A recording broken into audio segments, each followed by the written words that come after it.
আল্লাহ তো সবকিছু নিয়তে লিখে রেখেছেন যে অমুক লোক ভালো হবে না খারাপ হবে, সে কাউকে খুন করবে কি করবে না, বা কাউকে ধর্ষণ করবে কিনা, অথবা চুরি করবে কিনা, অথবা ভালো কাজ করবে কিনা, সে বেহেশতে যাবে নাকি দোজখে, সবকিছুই যদি আগে লেখা থাকে আমরা কি করব? এখন দোষ কার? যদি কাউকে খুন করি, আল্লাহ আমার কদরে লিখেছেন আমি কাউকে খুন করব আর করে ফেললাম, এই দোষটা কার? দোষ তো আল্লাহর। তাহলে কেন আমাদেরকে দোজখে পাঠানো হবে? আর এটা একটা লজিক্যাল প্রশ্ন। এই প্রশ্নের উত্তরে বলবো আমাদের এই কদর বা নিয়ত ধারণা আগেই বুঝতে হবে। আল্লাহ সুবহানাহু ওয়া তাআলা আমাদেরকে আগে লিখে রেখেছেন যে একটা মানুষ কখন জন্মাবে, তারপর সে কোন দেশে জন্মাবে, কখন মারা যাবে, কোন দেশে মারা যাবে। আল্লাহ পবিত্র কোরআনে বলেছেন সূরা ঈশার মাধ্যমে 17 নম্বর আয়াত 14 নম্বর আয়াতে যে যখন কোনো শিশু জন্ম নেয় তার কর্মগুলো আমি তার গ্রিন লগ্নে করে দেই। একজন মানুষের ব্যাপারে আল্লাহ জানেন তার সে কি কি করবে, ভালো না খারাপ, সে সঠিক না বেঠিক, সে বেহেশতে যাবে নাকি দোজখে যাবে। যেমন ধরেন একটা ক্লাসে একজন টিচার পড়াচ্ছেন 100 জন ছাত্রকে প্রায় 1 বছর ধরে, আর পরীক্ষা শুরুর আগে টিচার অনুমান করলেন যে এই ছাত্রটা একবারে পরীক্ষায় ফার্স্ট হবে, ফার্স্ট ক্লাস ফার্স্ট, আর এই ছাত্র সেকেন্ড ক্লাস সেকেন্ড, এই ছাত্র করবে ফেল। এটা আমি উদাহরণ হিসেবে বলছি। এর কিছুদিন পরে পরীক্ষা হয়ে গেল, প্রথম ছাত্র হলো ফার্স্ট ক্লাস ফার্স্ট, ওই ছাত্র হলো সেকেন্ড, আর ওই ছাত্রটা করলো ফেল। এখন আপনাদেরকে প্রশ্ন করি যে ছাত্র ফেল করছে, সে কি টিচারকে বলবে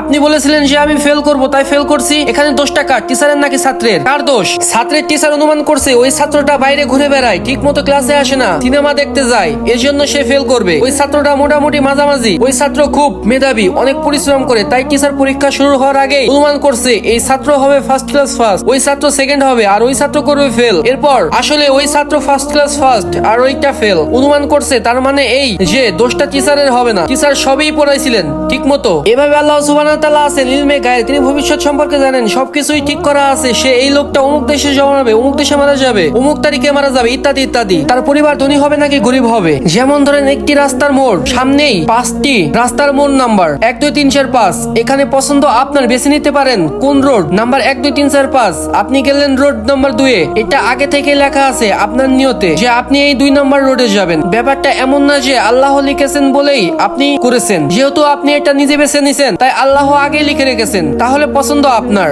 চাইলে আপনি টাকা উপার্জন করতে পারেন ভালো কাজের মাধ্যমে, হালাল উপায়ে, অথবা চুরি করেও হারাম উপায়ে, পছন্দ আপনার। ধরেন চুরি করলেন, এটা আপনার সিদ্ধান্ত, তবে আল্লাহ আগে থেকেই জানেন যে আপনি এই লোকটা চুরি করবেন, সিদ্ধান্ত আপনার। আল্লাহ তাআলা মানুষকে দিয়েছেন স্বাধীনতার ইচ্ছা, আপনি আল্লাহ তাআলার দোষ দিতে পারবেন না পাপের জন্য। যদি আপনি দোজখে যান, যাবেন আপনার পাপ কাজগুলোর জন্য। যদি আপনি বেহেশতে যান, সেটার কারণ হবে আল্লাহ সুবহানাহু ওয়া তাআলা অসীম করুন। ভিডিওটা অবশ্যই শেয়ার করে অন্যদেরকে জানিয়ে দিবা। ভিডিওটা ভালো লাগলে অবশ্যই লাইক কমেন্ট শেয়ার এবং সাবস্ক্রাইব করে দিবা। আল্লাহ হাফেজ গাইস।